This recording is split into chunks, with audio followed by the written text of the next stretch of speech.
말씀드릴 내용은 이제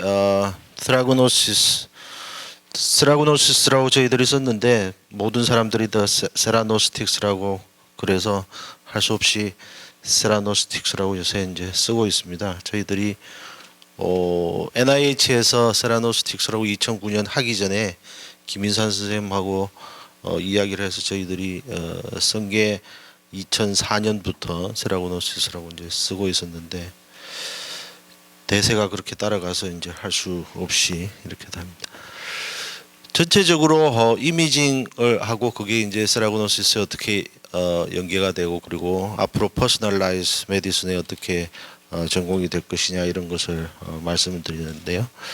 이 사진은 이제 첫 번째 노벨상을 받은 렌트겐이 자기 부인의 사진을 이제 찍은 것입니다. 이렇게 그 당시에 상당히 이제 센세이셔널 했겠죠. 왜냐하면 수술을 해서 볼 수 있는 것을 수술을 하지도 않고 안을 들여다볼 수 있으니까 굉장히 이제 센세이셔널 했을 텐데 그게 이제 발전을 해서 지금의 CT 이런 것이죠. CT가 이렇게 보면 뭐 굉장히 안쪽에 뼈라든지 힘줄이라든지 혈관들이 어떻게 되어 있는지 다 이제 볼 수가 있는데 놀라운 것은 그게 130년이 지났는데 원리는 한 가지입니다. 엑스레이하고 똑같은 원리이고 그걸 계산을 어떻게 하고 이미지로 디스플레이 하느냐 하는 컴퓨터 기술이 발전을 했기 때문에 이렇게 잘 보이는데 그 원리는 똑같습니다. 그 원리가 똑같다는 얘기는 뭐냐 하니까 이런 형상을 볼 수 있는 것이라 그래서 저희들이 이야기하기는 애너토미컬한 이미지라고 이제 같이 이야기하는데 우리가 130년 동안 이미지를 하면서 질병 진단을 했는데 어떻게 질병 진단을 했냐 하니까 사이즈와 쉐입을 보고 이게 정상적인 것하고 어떻게 다르냐를 가지고 질병을 계속 진단을 해왔거든요. 그 형상을 보기 때문에 이 안에 바이올로지컬한 인포메이션은 하나도 없죠. 그러니까 모든 바이올로지컬한 인포메이션은 사이즈와 쉐입으로 다 바뀌어서 이야기가 돼야 됩니다. 이렇게 보시면 이게 정상적인 것이고 이게 환자의 무릎이죠. 이렇게 보시면 정상적인 이렇게 생겼는데 여기는 뭐가 다르다. 그래서 형상 자체가 다르니까 이건 뭐 어디가 아프겠다 이렇게 하는데 의사 선생님들 보면 금방 아시죠. 이렇게 관절염이구나 하고 아는 거는 어떤 바이올로지컬한 인포메이션이 있어서 아는 게 아니라 130년 동안 경험에 의해서 요렇게 된 사람들은 틀림없이 관절염 환자야 이렇게 아는 거죠. 그래서 이렇게 알려면 예를 들어서 암 같은 게 뭐 조직이 생기고 원래 없었던 게 생겼는데 요게 생긴 거를 조기에 알려고 그러면 조그만 걸 찾아내야 되기 때문에 레졸루션에 이제 싸움이 되고 그래서 MRI 같은 거는 1.5 테슬라에서 뭐 7.0 테슬라로 가면서 비용도 많이 들고 쉴딩도 많이 하고 하는데 이미지가 좋긴 하죠. 그런데 이러한 이미지를 봐도 형상으로 모든 걸 판단해야지 어떤 바이올로지컬한 인포메이션이 이제 없는 거죠. 그래서 실제로 이제 MRI가 굉장히 발전을 했다고 하더라도 물리적으로 싱글셀의 캔서 셀 하나를 발견하는 것은 굉장히 이제 어렵다 할 것이고 더더군다나 그러한 치료를 했을 때의 이 효과도 사이즈나 쉐입이 변하는 걸 가지고 치료 효과를 또 판단을 이제 해야 됩니다. 그래서 우리가 암을 진단을 하고 치료를 했을 때 이 쉐입이 변하는 거를 보려고 그러니까 이게 치료를 하고 나서 4주 동안을 이제 기다려야 되죠. 그동안 환자하고 보호자는 그냥 속이 새까맣게 타들어가는데 치료가 잘 됐으니까 망정이지 치료가 잘 안 되는 약이 잘 안 맞아서 치료가 잘 안 되면 4주 동안 암은 또 다른 형태로 이제 점점 더 커지겠죠. 130년 동안 프린시플이 이제 하나라고 그랬는데 물론 이제 요즘 와서 몰레큘러 이미징을 하는 게 있지만 프린시플 하나가 똑같은 걸로 이제 질병 진단을 했는데 거기에 비해서 130년 동안 약은 굉장히 빠른 속도로 진화를 해서 지금은 약이라는 것이 옛날처럼 약초에서 캔 것을 추출해서 먹었더니 약효가 있더라 이렇게 하는 것이 아니라 몰레큘러 메디슨의 수준까지 가서 어느 부위에 어떤 약을 디자인을 해서 붙이면 약효가 있을 것이라 이렇게 디자인하는 것까지 이제 왔거든요. 근데 약을 치료를 하는 것을 치료 효과를 보는 것은 아직도 사이즈나 쉐입으로 하고 있다. 이게 굉장히 차이가 많이 나는 거죠. 그러니까 사이즈나 쉐입이 다르기 때문에 어느 부위를 수술을 해야 되겠다. 이건 해부학적인 영상이 도움이 되지만 어떤 치료약을 개발하는데 이 두 개의 차이가 너무 크게 나타나죠. 근데 사람한테 쓰지는 않지만 그렇게 바이올로지컬한 인포메이션을 얻는 것은 우리가 이미 실험실적으로는 다 하고 있습니다. 예를 들면 세포 하나가 어떤 엔자임의 액티비티를 나타나는 것을 세포 하나의 엔자임 액티비티를 보고 알 수가 있습니다. 그래서 이러한 실험실에서 이미 구현되어 있던 것을 사람으로 옮기면 그러한 바이올로지컬한 액티비티를 우리가 이미지로 볼 수가 있습니다. 그래서 우리 실험실에서 만든 나노 프로브 하나를 가지고 이렇게 찔렀을 때 한쪽은 빛이 많이 나고 한쪽은 빛이 잘 안 나면 요 빛이 나는 거는 우리가 나노 프로브 자체를 MMP13이라는 엔자임 액티비티를 볼 수 있게 만들었기 때문에 이렇게 보면 여기는 MMP13이라는 엔자임 액티비티가 지금 활발하게 일어나고 있구나, 이런 인포메이션을 알 수가 있죠. 그러면 MMP13이라는 것은 관절염에 스페시픽한 엔자임이기 때문에 그래서 여긴 관절염의 가능성이 굉장히 높다, 이렇게 바이올로지컬한 인포메이션으로 이제 알 수가 있는 거죠. 물론 여기에 애너토미컬한 이미지가 같이 붙으면 훨씬 더 쉽게 이해가 될 수 있겠죠. 근데 이 엔자임의 액티비티는 생겨서 조직을 망가뜨리기 때문에 우리가 사이즈나 쉐입으로 보는 것보다 훨씬 더 선행해서 이제 일어나고요. 이러한 엔자임 액티비티는 우리가 치료를 하게 되면 엔자임 액티비티는 적극적으로 반응하기 때문에 훨씬 더 빨리 이제 우리가 알 수 있습니다.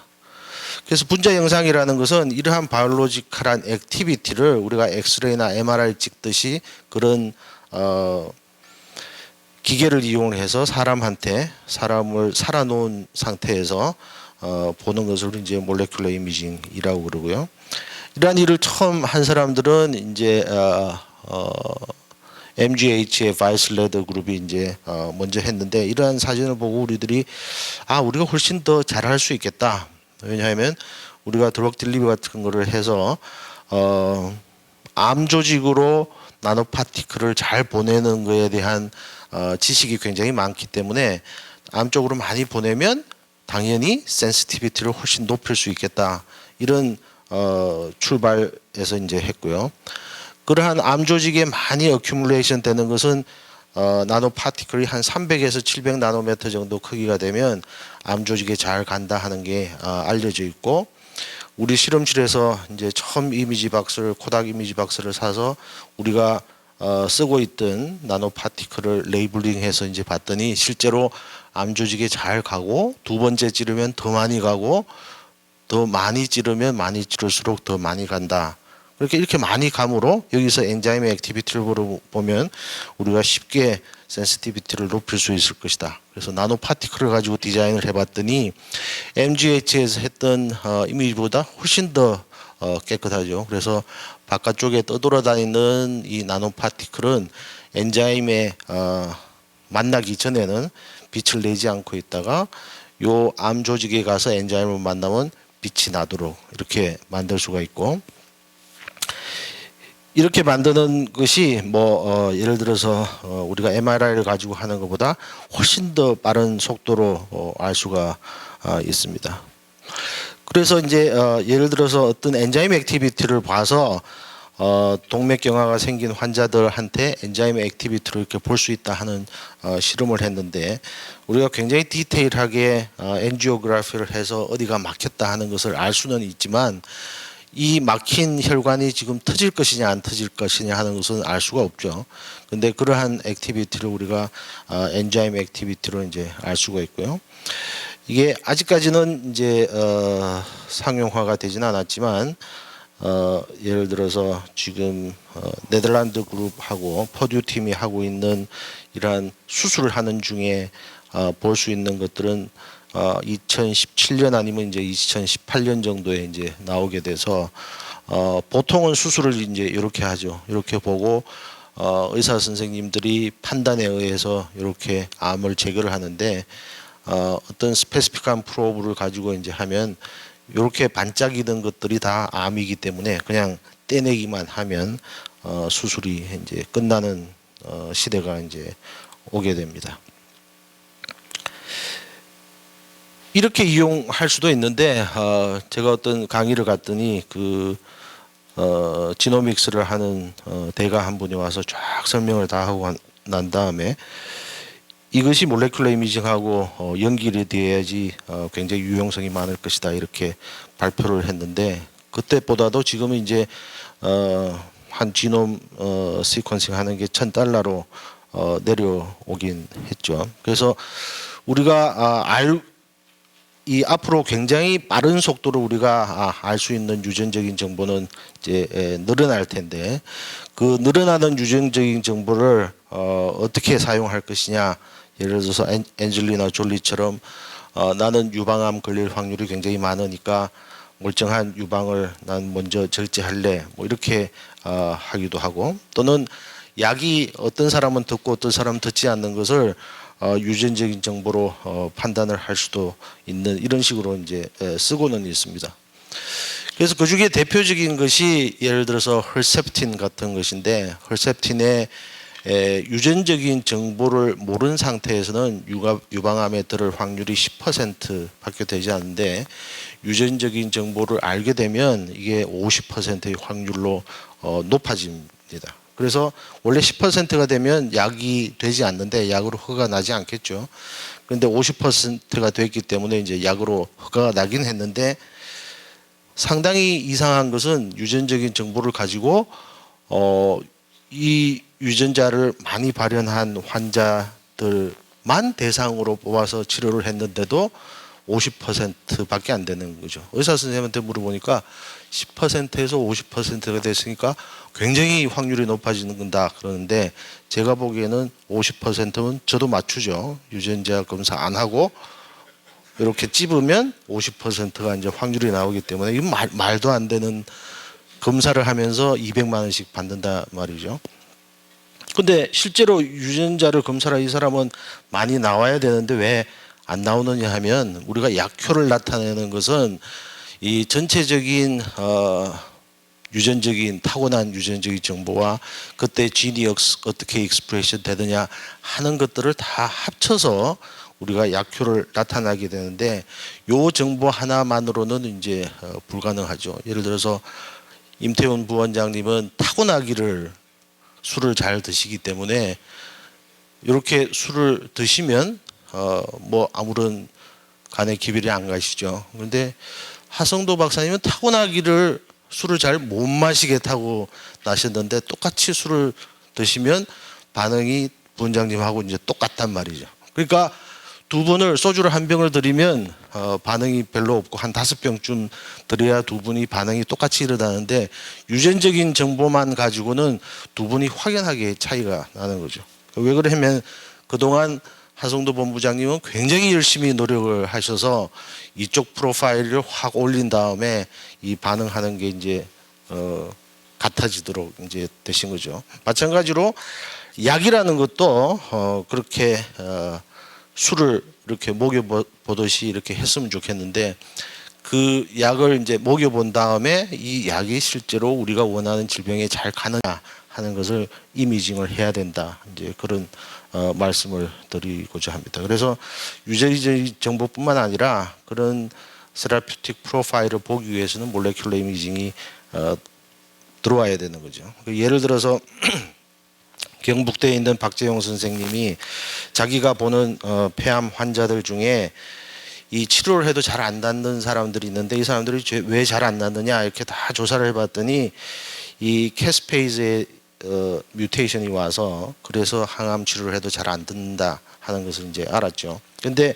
이걸 방금 말씀드린 것처럼 유전적인 정보만 가지고는 이 환자가 실제로 잘 듣는지 안 듣는지 이제 모르죠. 그래서 지금 제가 주장한 대로 몰레큘러 이미징을 해보면 이 환자가 실제로 약을 잘 안 들을 것인지 들을 것인지를 이제 알 수가 있겠죠. 그렇게 해서 캐스페이즈에 대한 연구를 이미징을 이제 한 연구가 저희 실험실에서 했는데, 이 캐스페이즈라는 연구가 에포프토시스 일어날 때 가장 다운스트림에 있는 엔자임이라 요걸 보면 에포프토시스가 얼마나 잘 일어나는지를 이제 볼 수가 있고, 아까처럼 나노 파티클에다가 이미지 프로브를 만들어 가지고 굉장히 스페시픽하게 엔자임의 액티비티를 이제 볼 수가 있습니다. 그래서 세포에 먹인 다음에 보면 이렇게 시간이 지날수록 에포프토시스가 일어나는 과정을 눈으로 볼 수가 있고, 이렇게 이제 동물에다 찔러서 에포프토시스를 항암제를 가지고 에포프토시스를 시키면 이렇게 반짝반짝하게 이제 일어나면, 아, 여기서 에포프토시스가 일어나고 있구나, 이렇게 이제 알 수가 있죠. 그래서 바이올로지컬한 인포메이션을 우리가 금방 알 수 있기 때문에 우리가 투여한 약물이 실제로 암 조직에 가서 암세포를 죽이고 있느냐 없느냐 하는 것을 시그널로 이제 우리가 알 수가 있죠. 15분이면 우리가 알 수 있는데요. 아까 말씀드린 것처럼 치료를 하고 쉐입, 그다음 크기로 바뀌는 걸 보려면 우리가 4주를 기다려야 되죠. 그러니까 상처가 치유되는 시간까지 다 해야 되는데, 실제로 치료가 일어나는 것은 15분이면 벌써 일어나죠. 그러니까 이걸 바로바로 우리가 즉각적으로 알 수가 있는 것입니다.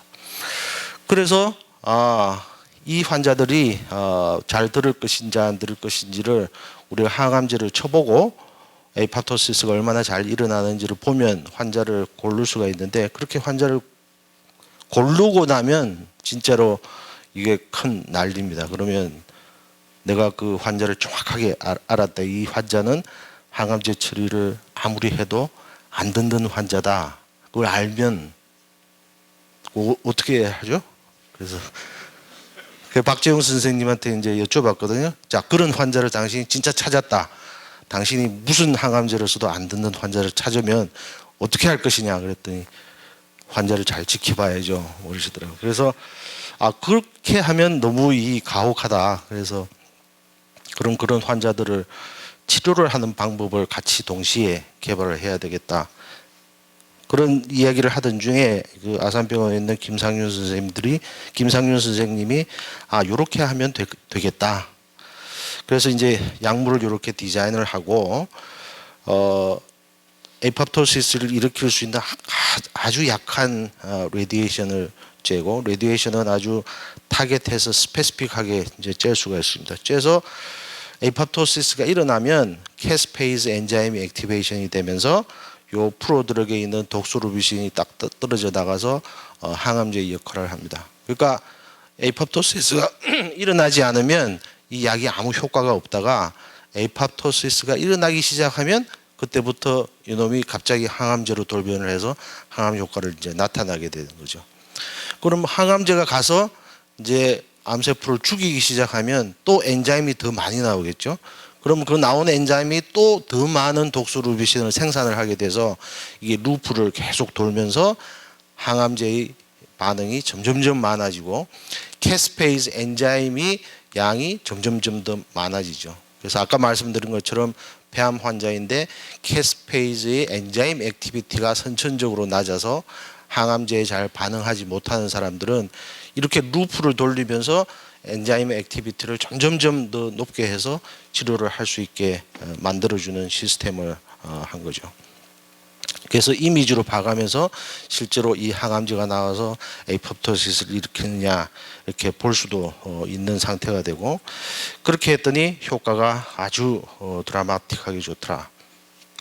또 다른 방법 하나는 이제 김인산 선생님이 하신 방법인데, 아포펩이라는 에포프토시스가 일어날 때 바깥으로 표시되는 펩타이드를 표지를 해가지고 그 표지된 펩타이드를 나노파티클 바깥에다 이제 붙이고, 요 바깥에 붙인 나노파티클이 암으로 갑니다. 그러면 에포프토시스가 일어나면 이 엔자임의 액티비티 때문에 더 많은 나노파티클을 이제 불러들이게 되고, 그러면 캐스페이즈 엔자임 액티비티가 더 많이 올라가고, 그럼 실질적으로 루프를 계속 돌면서 이 조그만 엔자임 액티비티의 반응을 굉장히 크게 증폭할 수 있는 기술이 이제 되는 거죠. 이렇게 해서 실제로 우리가 이미징을 가지고 어떤 치료가 불가능한 사람, 캐스페이스 엔자임이 굉장히 약해서 치료가 불가능한 사람을 발견했다 하더라도 박재영 선생님을 실망시켜드리지 않고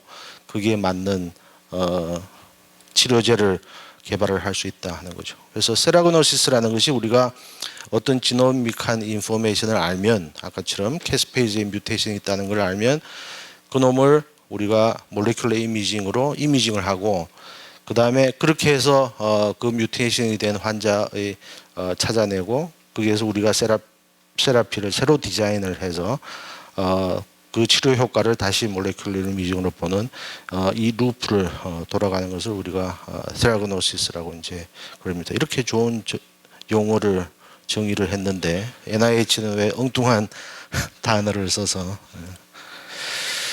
저희들 실험실이고요. 아직 KU키스트 학생들 데이터는 굉장히 큰 토픽들을 줘서 아직까지 데이터가 안 나와서 씻지는 못했고요. 여기 이제 대학원생들하고 콜래보레이션을 의사 선생님들 그리고 여러 가지 재료를 하는 분들하고 이제 같이 콜래보레이션을 하고 있습니다.